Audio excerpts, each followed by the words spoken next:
আমি একটা জিনিস খুব বিশ্বাস করি, হুটহাট প্ল্যানই সাকসেসফুল খুব তাড়াতাড়ি হয়। ধরেন আপনি একটা জিনিস প্ল্যান করছেন, সেটা লং টাইম প্রসেসিং চলছে তো চলছে, সেটা আর হচ্ছে না।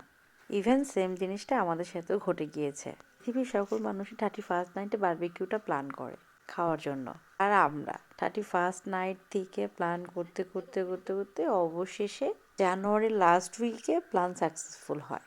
যাই হোক, অনেক কথা বলে ফেলেছি, এখন মূল কথায় আসি। শেষে হুটহাট আজকে বারবিকিউ প্ল্যান করে একসাথে একদম ছাদে এসে মুরগি পোড়ার জন্য যাবতীয় যা সরঞ্জাম আছে সব নিয়ে এসে আমার বড়মশাই সব রেডি করে দিয়েছে।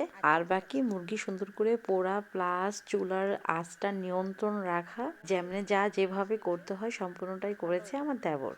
এই মুরগি প্রসেসিংটা আমি আর আমার যা মিলে বিকালবেলায় প্রসেসিং করে রেখেছিলাম। 3 থেকে 4 ঘন্টা ম্যারিনেট হওয়ার পরে বারবিকিউ করতে চলে আসছি।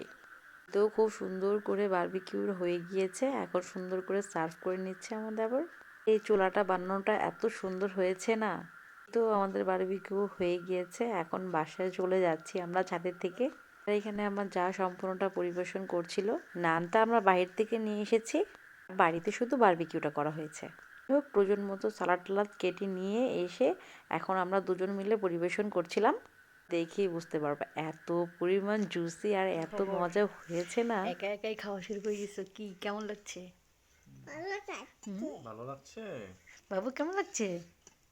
মামুনি বলো।